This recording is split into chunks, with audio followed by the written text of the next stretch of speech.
Vested Agents presents Real Estate Action Live. Woo! Yes. We're going to do something different. Multiple guests answering a single question.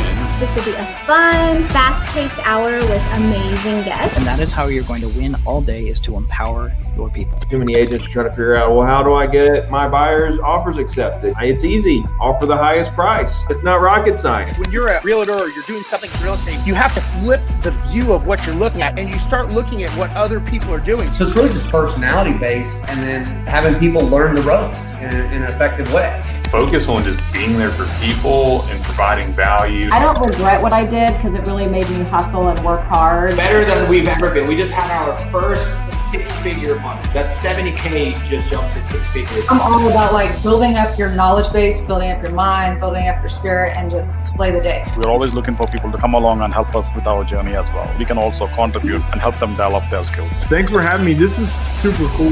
Yeah, great. No, it's been awesome. It's an honor to be here. I appreciate you guys. Awesome. Thanks for having me. Hi, Haley. Thank you. Good stuff. Chris, I'm so honored to spend time with you live, teaching thousands of real estate agents how to build their brand and not be a commodity.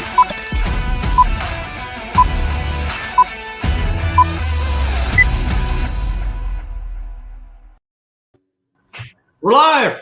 Welcome. Hello.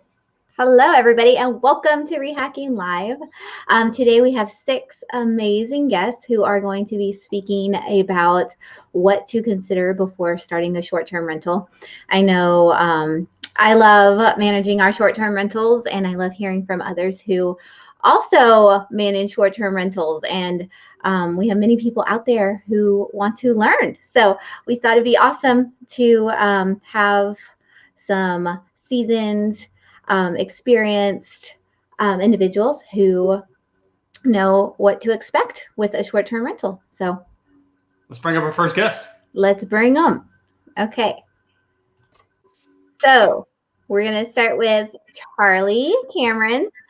Charlie is a full-time U.S. Air Force engineer and program manager from Destin, Florida. He is an eXp Realty growth leader and investor in multifamily and short-term rentals. So thank you so much for joining us today.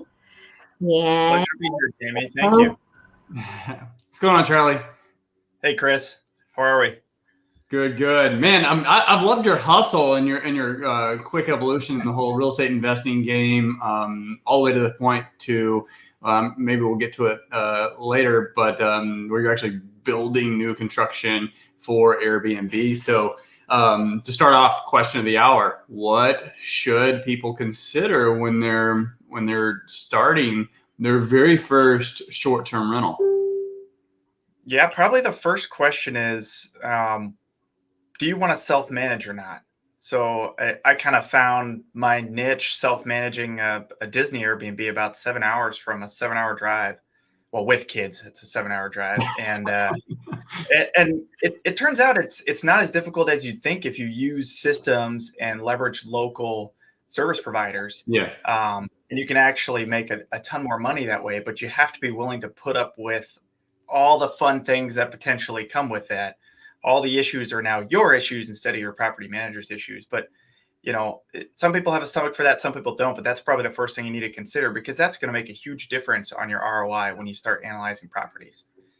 True. And I mean, one of the key distinctions between like long-term, like your traditional, renter, and then short-term rentals is you're not providing housing. You're providing hospitality. You're providing experience, which that rolls into a completely different type of management system, right?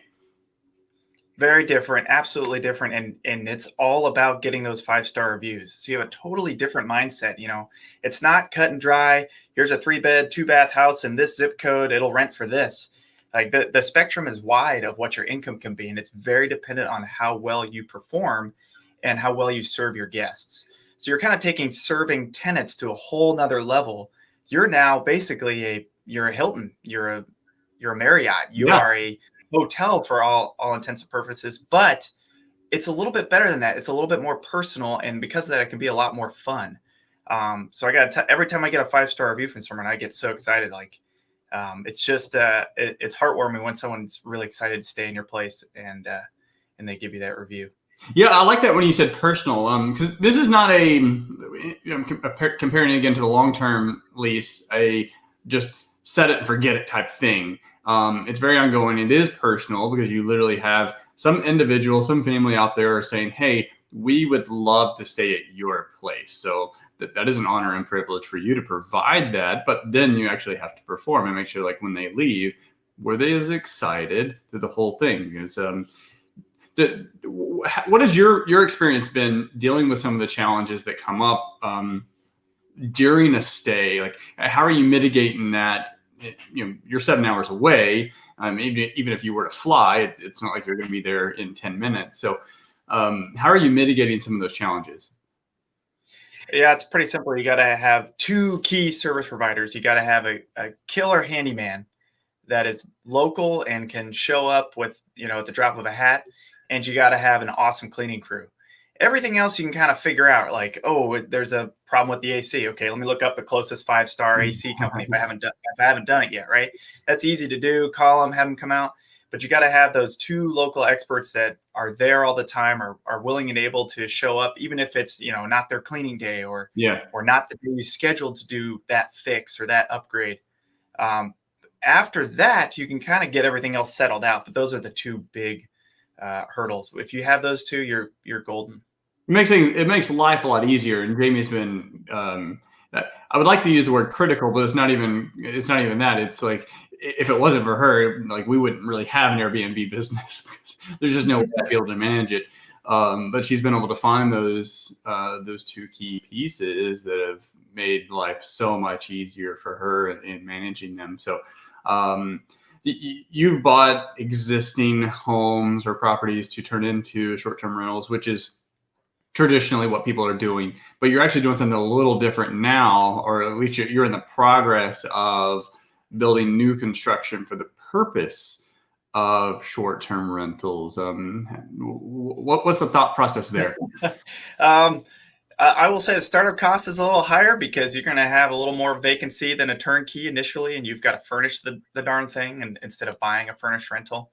So those are two things to keep in mind. But the reason I went with new build is, honestly, it's because it was the easiest thing to buy right now with this crazy market. Like, I could get in there with almost no bidding war on one of them, no bidding war on the other one, and I could get in there, and it gives me time to figure it out, right? Okay, put a little bit of down payment in there, and then, hey, I've got 5-6 months till it closes, and then I can, put a down payment on the next one and figure that out later, right? So that's kind of been the process is, hey, at least these are things I can get into right now. The nice thing is you have fewer CapEx to worry about. You've got a builder's warranty. You've got a few things kind of going for you that you don't have to worry as much about compared to an existing property, especially older ones.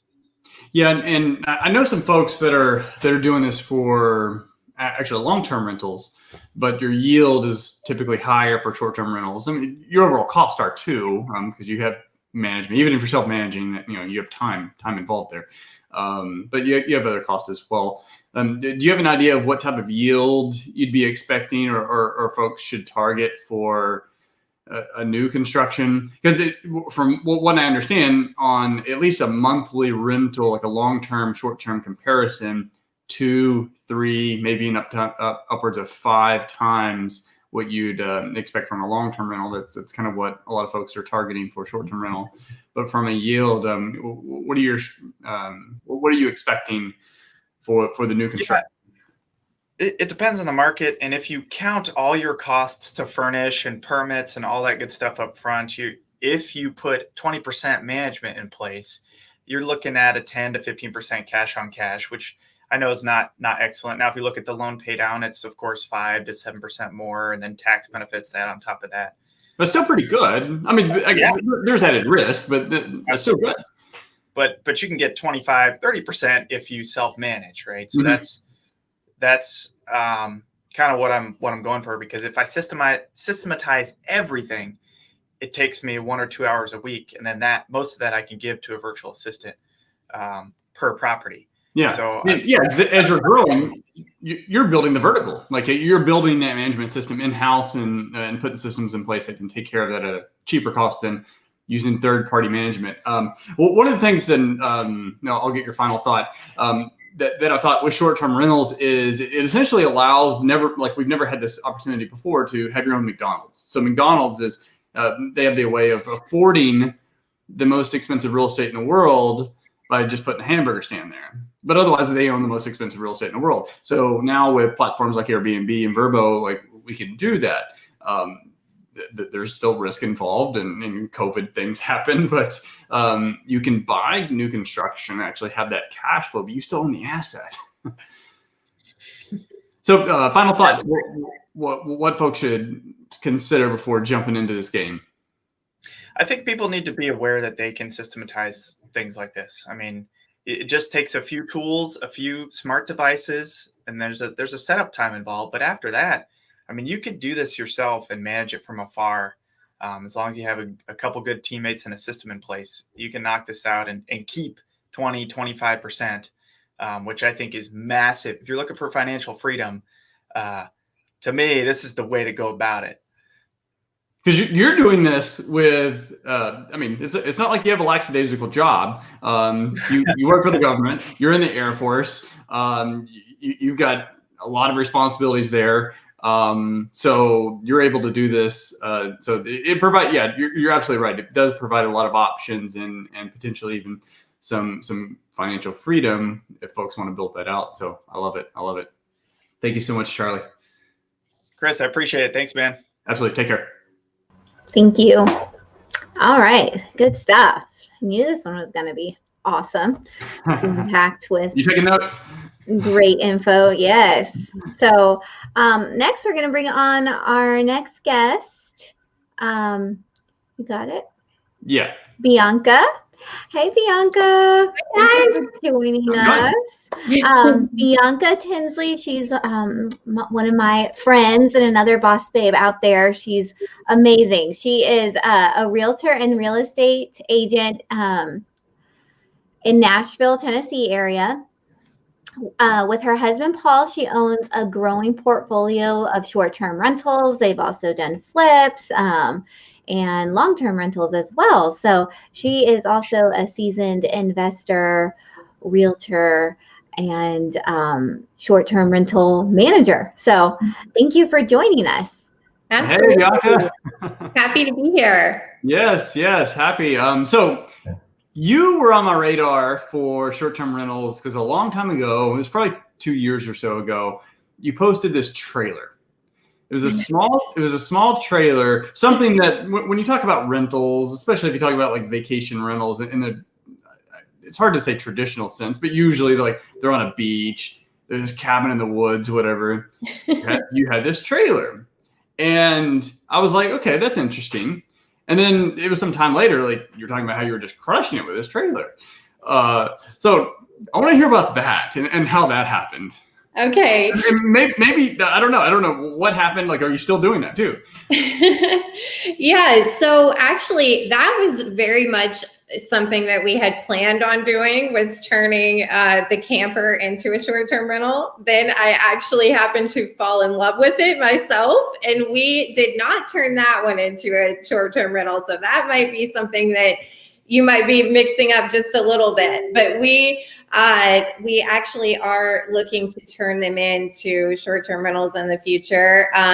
But we love the idea of like unique properties and how well they do on the platform. So our properties, we just kind of started and just happened into it and decided, okay, we have this one property that we were going to potentially turn into a long-term rental. And we thought, well, it's close to a lake. Why don't we just try it as a short-term rental? And then it just kind of blew up from there and made us like 2.5 times the amount we would make if it was a regular rental. So that just started bringing the money in, and then we got really interested in it. All right. So the whole blew up period, I'm sure there was a lot of things like you thought maybe and that didn't happen, or maybe you thought or didn't expect, and like, holy cow, like this is so much better. So knowing that and kind of reliving that experience, what to that next person out there that's considering turning their lake house or trailer or anything into a short-term rental? Like, what should they be considering before jumping into that? Well, I think that it's really, really important to have a team of professionals in the area that can be relied on. So the most important thing I think that really makes a good short-term rental business is having a good cleaner on your side. That is so important. And we actually went through several different cleaners, and they just didn't understand that the demands that are upon them when they are taking these on, and the fact that they might get a last minute request, same day, that they're going to have to deal with. So we went through a period where we lost, actually, I think it was about 3 cleaners. And then we found our golden goose. All right. So she is managing now, cleaning our 6 properties. And she has one other girl that helps her. But it's same day. So I will get, a same day rental, and she'll be out there in an hour and a half, to just get that cleaned up and everything and get it ready. So having her, I don't know what I would do without having a good kind of situation with that in place. I pay her well, and I think that that's one of the reasons why, she's really on it with our properties. And then we also have an amazing maintenance guy that is 24/7 for us. And he actually has a system to where he provides that for specifically short-term rental hosts. So he has monthly agreements with hosts where he is available 24/7 if there's something that comes up. And so we pay, I think it's like an $80 a month subscription fee per property. But, something comes up, if there's like a clog in the toilet, or if there's like the lock box isn't working properly, or there's something wrong with one of the appliances, he's on it, and he will be over there in a period of like less than an hour. So subscription fee idea. Yeah. So it's really cool. And he actually has like a different group of things that he checks each month. So he'll go in, and part of that subscription fee is basically to check everything at the property and say, okay, this is all in good shape, but this might need new batteries, or this might need, some upkeep done to it and everything. So we really stay on top of it that way. So I would say having a good team is the most important thing, because you kind of can get to the point where you are like, oh, I can do this. I've got this in the bag, and then you get a last minute rental and you're panicking because you don't have anybody to clean it. So, we've all stayed in hotels, and the worst thing you could have is a hotel that you're looking forward to for whatever it is, an event, a vacation, and you get there and it's like dirty. Like it's such like the experience from that point on is just, it's downhill. But it can be mitigated if you get it cleaned quickly. But it's always good to have that like crystal, like sparkly clean, especially in COVID, right up front. Exactly. Yes. So looking back, what's one thing that you wish you knew, like you just totally didn't see, and then it's like obvious now, but you didn't see in the beginning? I didn't see it in the beginning. I would say that I would probably say the importance of just every single guest and every single review. Of course, I want to provide an amazing experience for everyone. But the impact that just one person can have on you, starting out, it's a big deal. So you want to make sure that you're on top of them and that you contact them I contact my guests multiple times throughout this day, and we have automated messages that are sent out and everything with our system that just checks on everything with them and makes sure that they're taken care of. Because if you have one guest, and sometimes there's just haters out there, and they just book it and they want to give you a negative review. They want to find something to say negative about your place.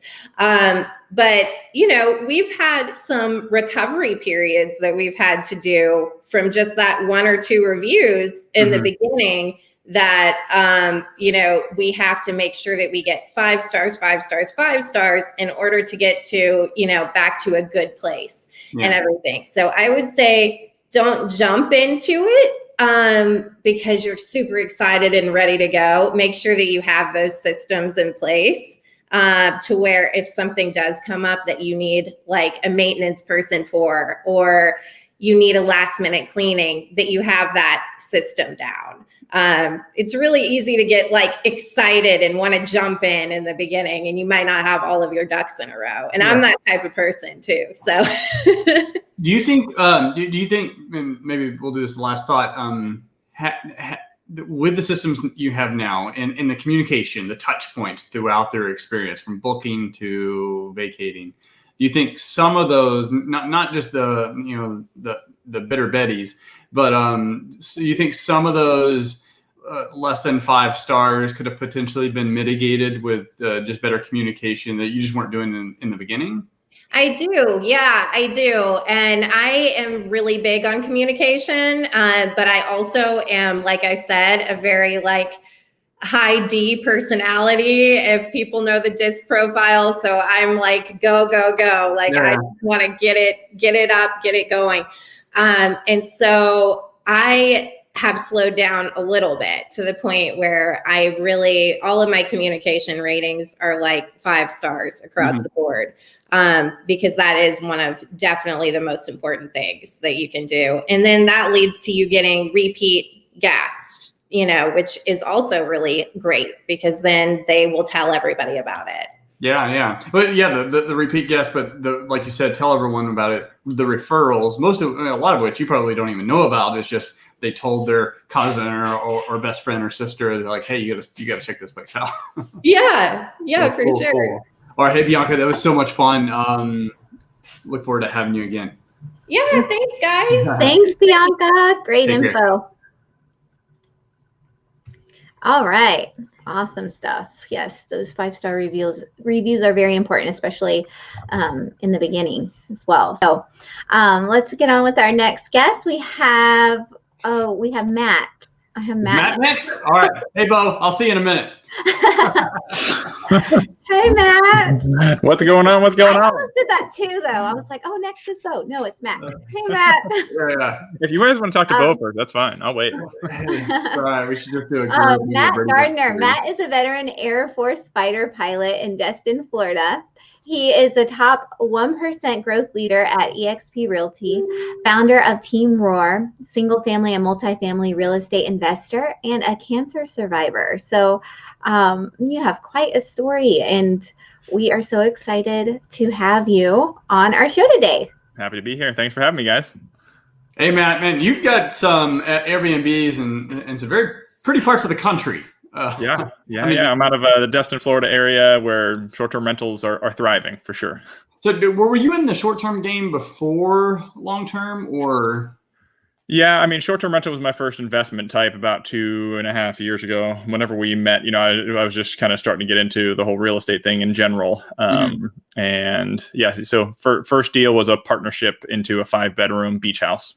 Okay, so yeah, that's not just your standard short-term rental, single family. Like you actually no, a big guy, yeah. 5-bedroom, very first rental experience. So I guess at that time you didn't really have any previous knowledge of the long-term, or at least experience with the long-term, straight up short-term. Good. So this will be fun. You probably had some expectations, and then you got to triage those out over a few experiences with guests. What were some thoughts? What proved to be true? What did you not see in the beginning? What do you wish you knew? One thing one thing I had and that I strive to be now as an agent is, I think one of the vital pieces is having that local, even if you're local already, having a local investor agent around to support you, I think is massive. So the one person who brought me into the short-term rental mix, he was also a fighter pilot, a realtor, and he had a house in the same neighborhood that I was going into. So I mean, if you're looking for a data point, he passed me all of his information. Like he was completely open kimono, as Bill Allen would say. All of his data was presented there, and it gave me the confidence I needed to really pull the trigger to execute, rather than kind of just be stagnant in analysis paralysis. So for me, having that investor-minded agent was crucial in the piece. I mean, the systems and tools are absolutely huge, but honestly, it's the investor-minded agent who helped me set up the systems and helped me set up the tools. So he was really the key to unlock a lot of the necessary parts of the investment. Yeah, I mean, they're in the trenches. I mean, they can tell you exactly what to look out for. So, what were some of the surprises that you just, even with that, I mean, you're still going to have your own experience, and I mean, you're not going to see everything. So, what were some surprises and things maybe you wish you I think that the nice about having the agent, he helped me mitigate a lot of the surprises in advance. So let me think. So some of the biggest aspects is and analyzing the deal, right? So I can analyze a deal. There's 3 ways to Sunday. You can go into Bigger Pockets. You can go to many different short-term websites. They'll have all these different calculators. But you need to have a local person to prevent the surprises. Maybe the history of a property says it's going to make $40,000 a year, but the local property manager says it's going to make $60,000 a year. Then you look at AirDNA, it's going to make $80,000 a year, and MatchVisor says it's going to make 70. You're like, well, where do I land? How do I even analyze this deal with the numbers? So I think having that local knowledge is pretty crucial to say, well, the current owner is just mismanaging it. That local property manager over there, he's pretty terrible. AirDNA is pretty realistic. MatchVisor sucks. So you can kind of like figure out where you're going to land with your numbers. Is pretty huge. And then for me, the other piece was zoning, like zoning and codes. As short-term rentals continue to grow and grow and grow, I fear if I were to invest in Dallas or in Nashville or Atlanta or New York, like I'd be really scared. Like Charlie earlier, he's investing. I think Nashville is where his townhouses are. That's those bigger cities. Zoning and like the hotel mafia have been doing their best to strangle the short-term rental world, especially in those big cities where Airbnb and Vrbo have been a disruptor. Versus Destin and the Gulf Coast of Florida, as well as like the Smoky Mountains. Airbnb, well, short-term rentals existed well before Airbnb existed, so it's not as much of a disruptor. But still, there's local isms that should be made known. Like locally, we have what's called a COBRA zone, a Coastal Barrier Relief Act, where it could affect your insurance rates or your ability to get private insurance versus federal FEMA flood insurance. Flood zones themselves are a factor. Hurricane or traffic. Like traffic could be a massive. Like you think you have a great location here, but you're never going to be able to turn left out of here. So yeah, you can't get to the beach. I'm sorry. Like it's just terrible. Yeah. So those type of things, I think having that local agent really helps mitigate those surprises in advance. Which I didn't really have any huge surprises. I think the biggest thing was getting systems set up, where we had some double bookings here or there, like where, I was like, I got this doped, let the systems run.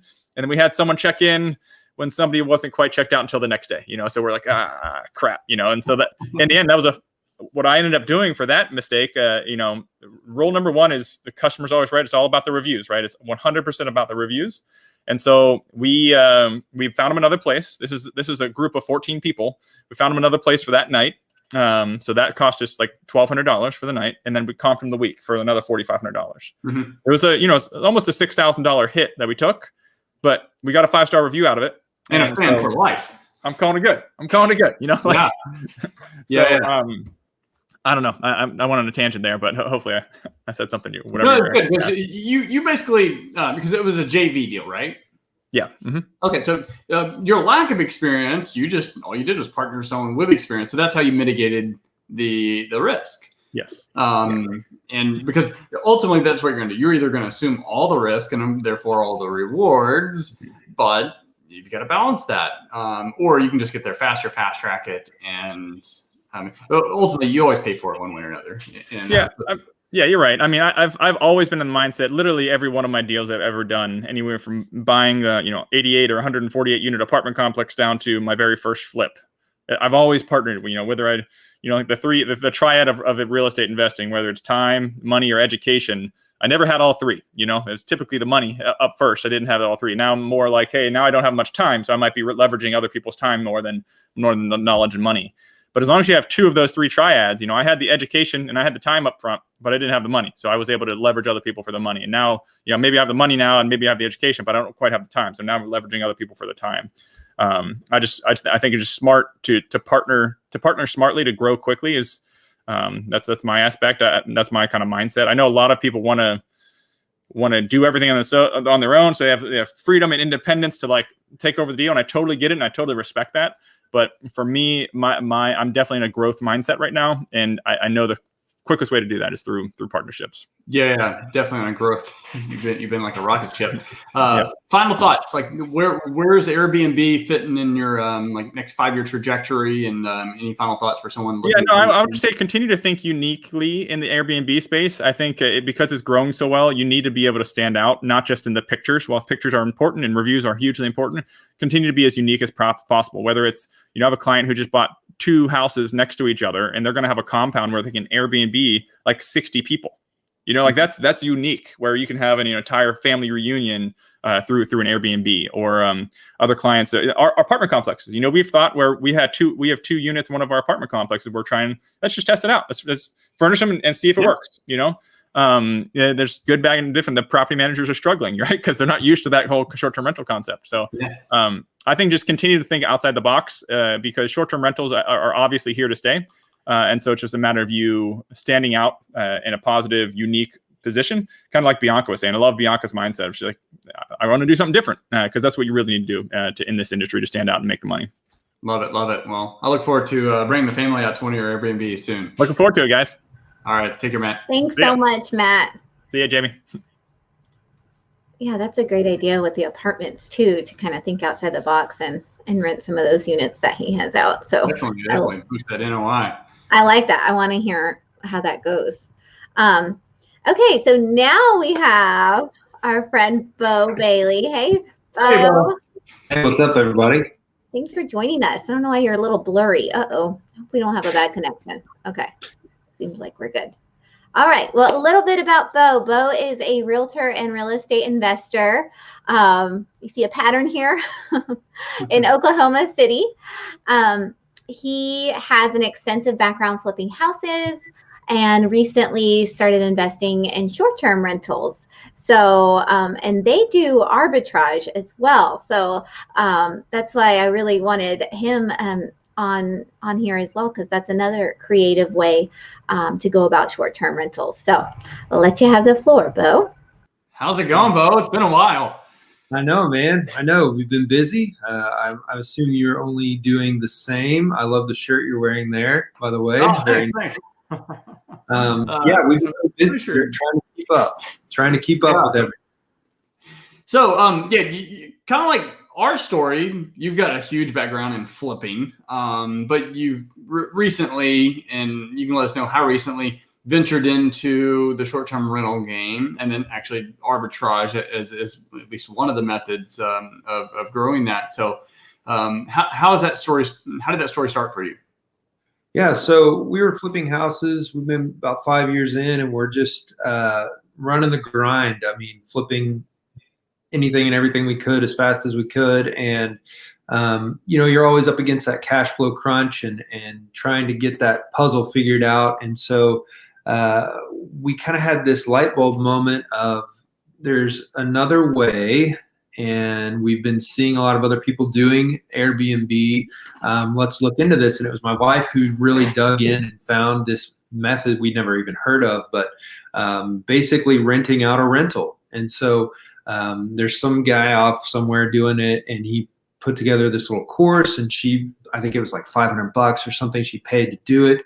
And it just like completely opened our eyes to some possibilities that we didn't know it really existed. Basically, working with an existing landlord and working the agreement to rent their rental as an Airbnb. And we furnished one. the first phone call she made, the guy said, "Sure, let's do it. I used to have an Airbnb. It's a lot of work, but if you guys will do it, let's just give it a go." And we furnished that thing up, and it's been our consistently booked Airbnb. We have 7 going now, and we're about to have 2 more by the end of the week is the goal. And all right. We're hopefully going to keep growing that. But it's been an amazing process learning. It can be a headache at times, but it is really fun to watch this thing grow and to see that passive income coming in. Nice. Okay, so that first one, it sounds like you just kind of hit the first ball and got a double or triple there. So, yeah, you call this landlord up. He's like, "Yeah, why not?" You get going on it. What were some of the learning little bumps in the road that you had from that point to first couple guests? Yeah, I think number one, having a timeline. If you don't put a timeline down, that can drag on. And so, you want it to be just right. You want your pictures to sell the place. The space has to look great against the competition, because with Airbnb or short-term rental, you've got the consistent thing is the photographs. That's what people are looking. So they're looking to see what your space looks like and the amenities you offer. So getting that set up really well and having great photographs was the first key, but also saying by this date, we're going to be up and running. And so we really pushed. We had to say no to some other things to get that done, but we pushed really hard. And then once we got there, it was just a lot of communication with that owner and explaining the process to him. We're not going to bother you with some little detail repairs or things that happen. And then we agreed to that cap with him. So anything under $200, we're going to take care of. We're not even going to tell you. We're just going to fix it, because that's what we want to make sure we handle. Anything bigger than that, we're going to make you aware, and then we can come to an agreement on what we need to do to fix it. So we had a guest within the first month who left a boiling pot on the stove, and it melted the control panel on the oven stove, and it was like a $500 fix.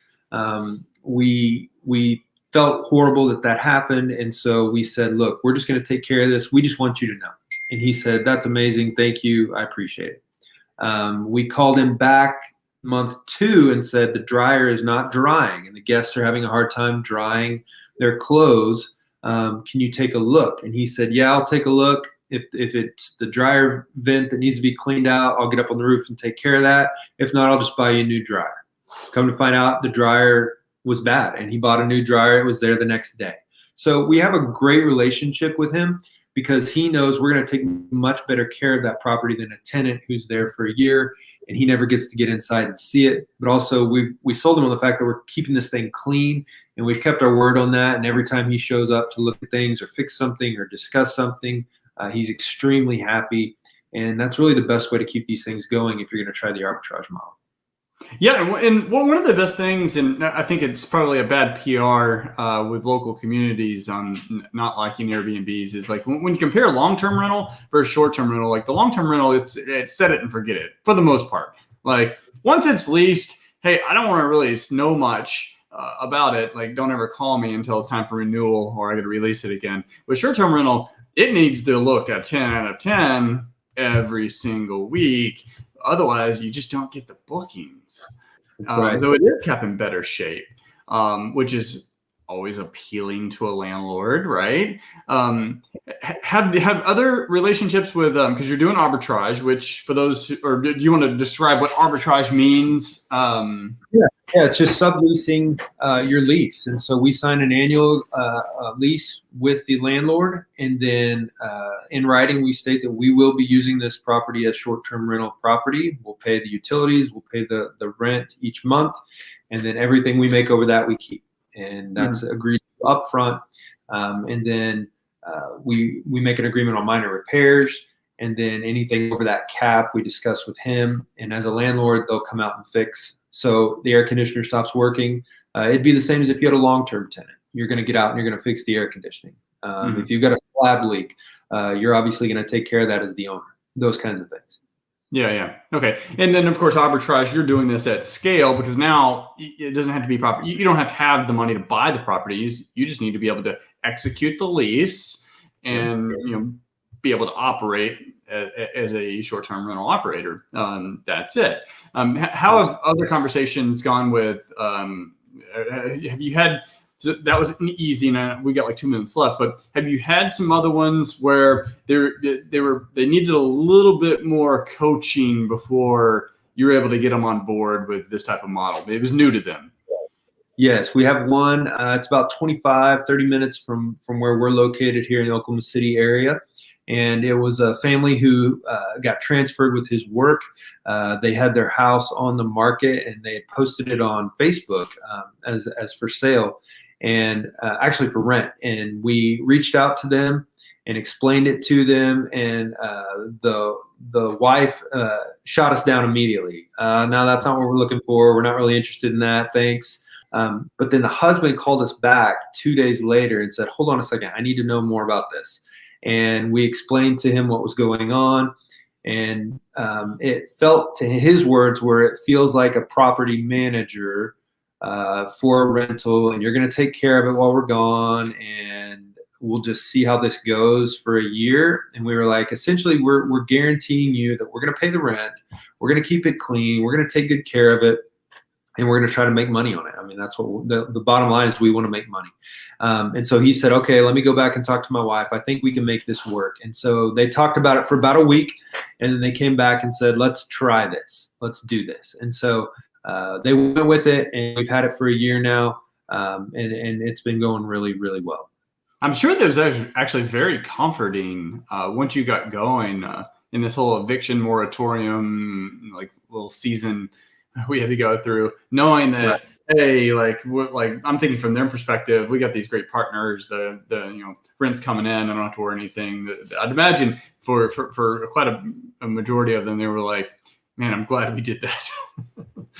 Yeah, they were super happy with us. And in fact, at one of the other properties that we have, they contacted us and said, hey, we've got a duplex coming in like a month. It's going to be finished. Would you want to rent these as well? And so now they're contacting us for future properties, which, man, I don't have to hunt down where the location is. I don't have to convince another owner. I don't have to worry about the quality of what they do, because I've already seen what they do at the other property. So it's a win-win all around. They get somebody locked in. We've got another place. It's a duplex. It's near a major hospital here, so the location couldn't be any better. It's starting to, we're seeing the momentum grow, and we're getting this thing figured out. Love it. Love it. Thanks, Beau. This is a lot of fun. Look forward to hanging out with you all again soon. I can't wait to see you guys again. Thanks for having me on. Thanks, Beau. That's amazing. That is awesome what y'all are doing. I can't wait to hear more and see how that's growing. I mean, it makes me want to get out there and get some arbitrage, but we'll see. Start calling some Fizbos. Yeah. So next we have V Lee. Hi, V. Hey. Hey, V. Thanks for Hold on. Where are you guys at? I'm like, which screen are you on here? Okay. We're here. All Okay, right. a little bit about V. V is a realtor and a real estate investor in Houston, Texas, with over 300 deals since 2014. In 2020, she started Buzz Vacation Rentals to help other investors manage their short-term rentals. So she has a massive amount of experience on short-term rentals, and we can't wait to hear more from you. All right, V. So I think you're the first person we've had on that's actually doing third-party management for other investors, in addition to your own. Right. And kind of share a little bit on how you got started with Airbnb, like that very first experience and how that went, and what were some of like the big learning moments. I think like most people, we don't really get in it. We just kind of accidentally stumble upon it, I think. So one that I intentionally bought for a short-term rental was a property in Galveston. I went down and, looked at the home, and I fell in love, and I wanted to keep it. And the second one was the which is normally a mistake. Like you don't want to do that as an investor. Well, actually, that's probably one of our best performance. Yeah. I mean, we right? had this platform provides for that. But continue. So anyhow, the second one, this one was probably a bigger shocker than anything that I've had, and it made me realize how big of an opportunity that I'm missing out on. It's a property in the Heights, and that I couldn't sell it at what I wanted. I had it for rent, and I couldn't rent it at what I wanted either. So I said, okay, let's furnish it and let's try this thing out. And I kid you not, I couldn't rent it at long term for $3,000 a month, but we were bringing in $5,500. Wow. And we had people come and stay for 30 days and maybe even 60 days, 90 days. We had just group of people, and that was an eye opener for me. So what do you think that house would have rented? Like what's a normal market rent for that house long term? Long term, I could have rented out. This is 3-4 years ago. Mm-hmm. So I probably could have rented it out, right away, $2,500. Okay. But I was on the higher side. I was at $3,000. Mm-hmm. So $2,500 was You're the making long more term than rent. double on short-term rental. On short term, we were getting about $5,500 a month. Yeah, awesome. Yeah. So what were some of the biggest learning moments? Like, man, I totally wish I knew that before turning this onto short term. Well, I think that a lot of time, one of your guests mentioned earlier, like short-term rental existed way before Airbnb, right? Mm-hmm. And so we all hear this Airbnb thing and we think, okay, it got to be like a destinations. It's got to be something fun. But there's so many other reasons why people come and book a stay. For this home in particular, it's near downtown and it's near the medical center. So the biggest eye opener for me was they could be anywhere. They don't have to be in anything specific. It could be a normal neighborhood, like we have one in Spring right now that perform exceptionally well. So I was. And for those who don't know, like Spring it's not known as a vacation area. It's a community. It's a community in the north side of Houston. That's I don't want to insult it by saying there's nothing special about it, but from a destination standpoint, like you don't say, hey, I'm going to vacation in Spring, Texas. Correct. And this one is about 10, 15 minutes from the airport.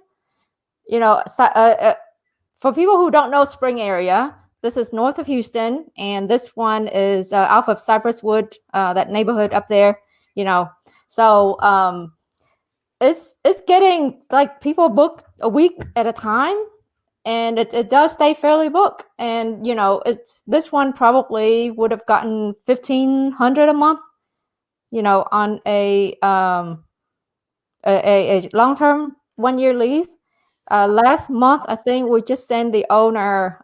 We made them $4,300. I would say. Nice. For last month. So this is one you're managing for another investor. Correct. Okay. So I was so fascinated by how well we were doing. I said, why not? Because it's a lot of work. It is. This is easy. It's not. And whatever love you have for hospitality, it can go away pretty quickly too. Which I always say, like, this is not a passive investment. Like financial freedom, in the sense that you can make a lot of money and it can pull you away from something maybe you don't enjoy doing, like your daytime job. In that sense, huge opportunity. It's not passive though, because it is a lot of work. So it seems like you went that extra step to, hey, if I got to build this out, this whole management system, I might as well at least build it out the way the management side is profitable. I'll just manage other people's too. Is that right? Yeah. So again, I started this with the intent of I don't want to be involved in the day-to-day stuff, and that's not my strength. I don't enjoy it. I want to be running a business. So I focus a lot of time in building this as a business, with a team in place to run the day-to-day operations. And my strength is to build relationship with people like you, right? To grow, to help other investors who want to maximize their earning on their second home. And that's how it got started.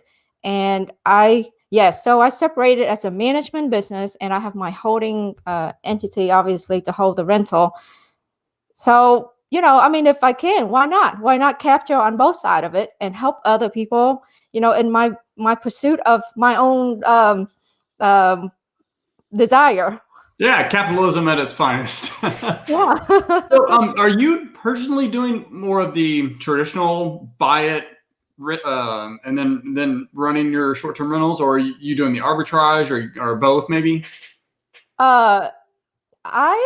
I don't have any arbitrage right now, because I just haven't seen where the numbers make sense, and I'd love to learn more from Beau earlier.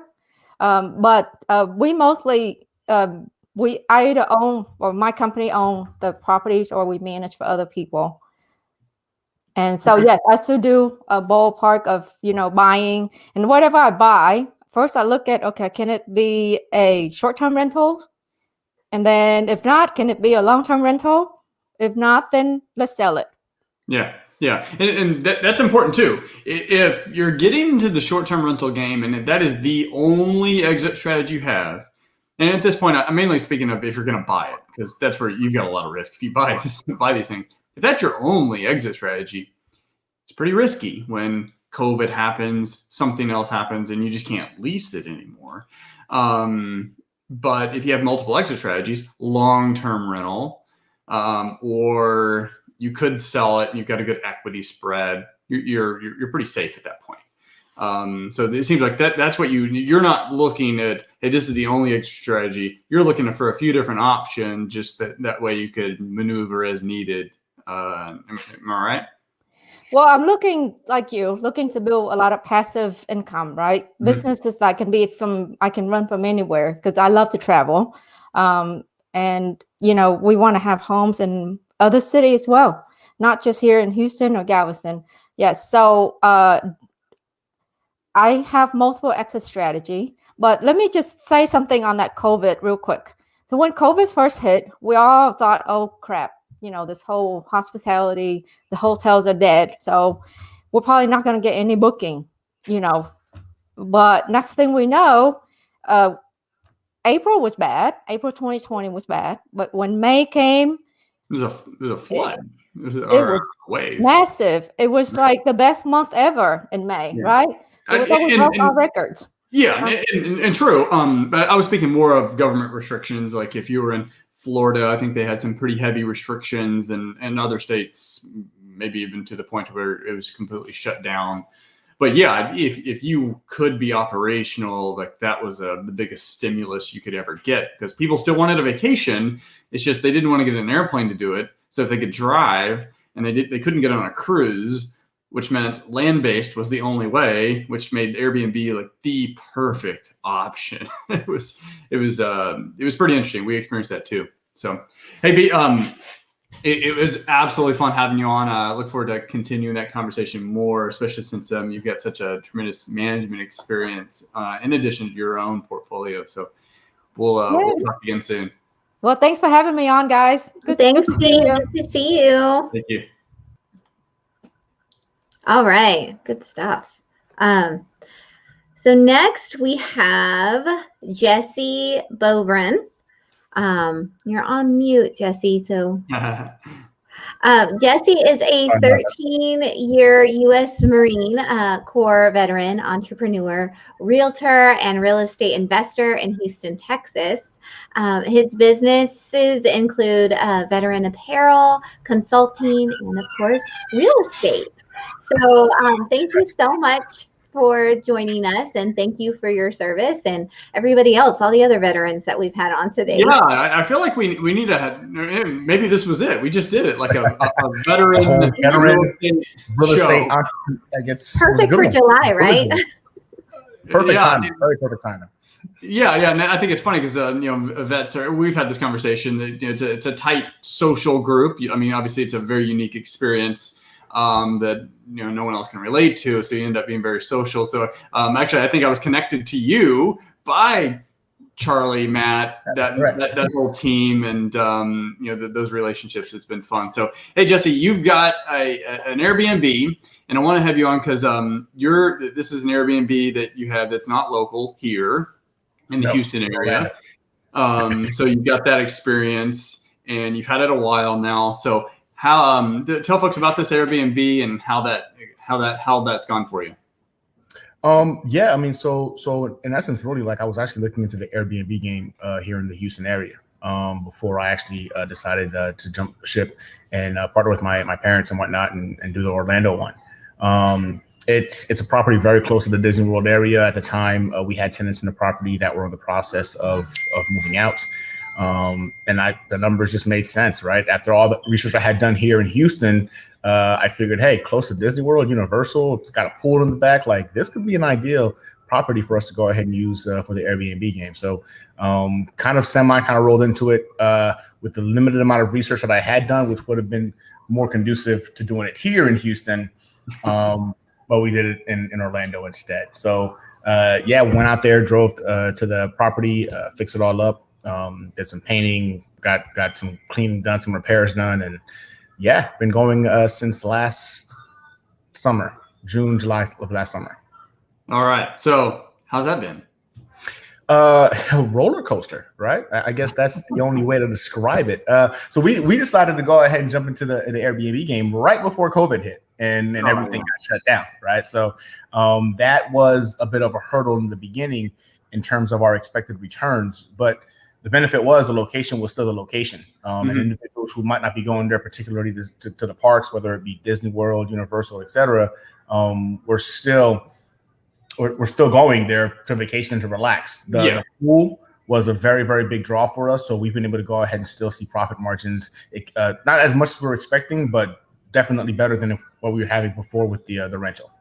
Okay. So, because Florida had some unique restrictions, I don't know all the details. You do, but I think there were some restrictions on like how much space in between bookings and stuff like that, which made it challenging. Yes, it was. So we had to restructure our calendar to abide by those bylaws. In fact, in order for you to go ahead and be able to get put on the first page, Airbnb required you to go through this little like tutorial and whatnot of what they were expecting. Once you do that, you get a little certification of, hey, you did it.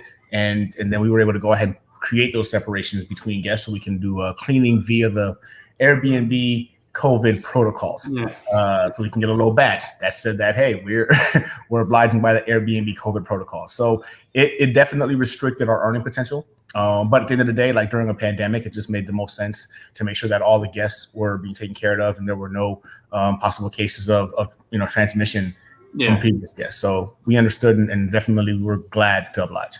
And guests were happy to stay, and they were even happier whenever they saw extra precautions being taken because they couldn't do anything else. Like, people wanted to get away. This is true. They were still kind of limited. But now we're pretty much back to normal. How's it been performing, and how are you mitigating? I'm sure that there's still operational hiccups that come in. How are you mitigating that? It's been great. We're actually booked out right now through the end of the year already. We actually have put a cap on rentals going into January.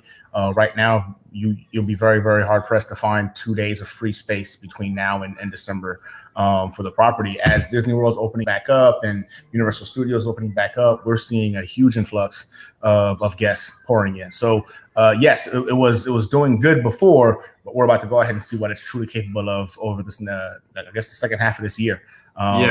But yes, it's booking pretty fast right now. That's absolutely crazy.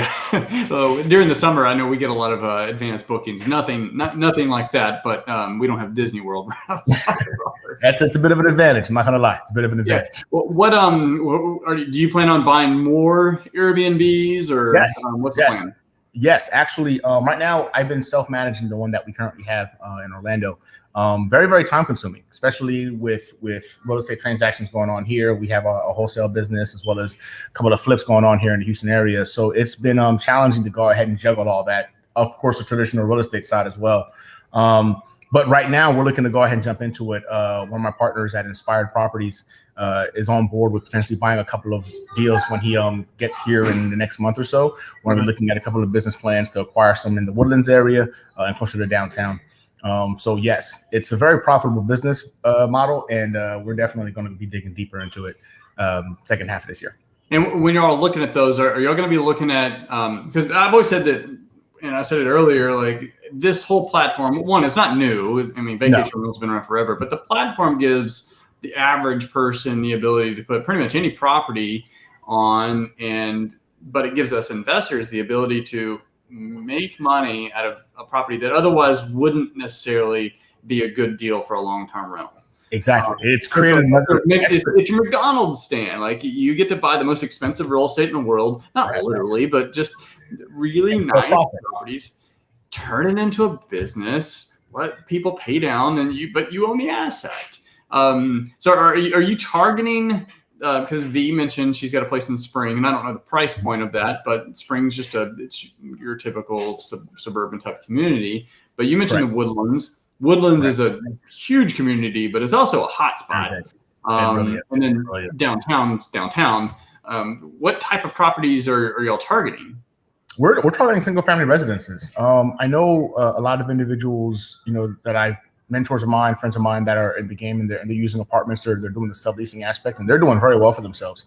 One of the things that we want to kind of cater to is being able to control the environment throughout. So as such, by not having specific bylaws by the apartment complex or a townhouse or specific developments, a single family residence is obviously going to have the HOA requirements, but it allows us to go ahead and cater to more type of events, right? So we want to get to a point to where it's also feasible that individuals who look at our properties want to use them for corporate events. I actually that was one of our best months in Orlando. There was, I guess, an elderly nursing school that took a bunch of their students to Orlando, right? To go ahead and I'm not sure what they're doing there, whether it was just having some fun or whatever the case might be, but they booked it up for an entire month. That was definitely the best month we've had when it came to the Airbnb. So it got me looking more so into, okay, well, how can we go ahead and make sure we have enough properties that not only fit the Airbnb model, but might fit the Vrbo model, where the Vrbo aspect is more traditional companies leasing out properties in order for them to go ahead and do events, hold events. And so we're looking into that right now moving forward. But the Woodlands and the Houston area, based off of the data we've pulled from the individuals I know who have properties in those areas, they're doing extremely well. They're extremely well. So, and from a long-term perspective, like the whole Texas market, but especially Houston, you're looking good. Yes. Yes. All right. Hey, Jesse, it was fun. Look forward to meeting with you and hanging out sometime soon, since we're local. Like that. We are local, and I'm going to make up for missing the other day. I know I got to catch a drink with you. As always, Chris and Jamie, I appreciate you guys for the kind of value you guys bring to the table, and for having me on today. Thank you so much for joining us. That was awesome. Good stuff. So, Jamie, you manage all the entire business. Like, I have nothing to do with it. I had a big part in acquiring it. The Airbnbs we have, but as far from a management, I know nothing. Sometimes calls come to me. I'm like, I have no idea. Like, I'll have Jamie call you back. So, what are some of the highlight takeaways from this panel? I mean, it was all really good. I mean, I would have said a lot of the same things, especially to shift your focus. If you're used to long-term rentals, the most important thing with a short-term rental is you have to shift your focus from just, one time, put a tenant in, be done, to hospitality. I mean, just shift that mentality, because this is definitely a hospitality industry. It's all about the experience for sure, and you need to be hospitable, and those 5-star reviews are crucial. The team that you have, especially the housekeepers, I mean, that's super, super important. I mean, because without the housekeepers and a great team, you don't have a short-term rental, essentially. I mean, if we didn't have our team in Livingston, we would have had to have driven out there and cleaned 2 rentals. So, I mean, it's just it's all about that, incentivizing them as well, because that's what I do. We give bonuses to ours. I mean, they take care of everything. I don't even remember the last time we've been down there, except when we put in, new floors, and I went down there. But we weren't there for, it was like a whole year. You mentioned it was a whole year or a little bit longer than that since we had been down there, which I'd already really forgotten because I don't deal with it. I was like, holy cow, it's been that long, which is cool. Yeah, it is nice.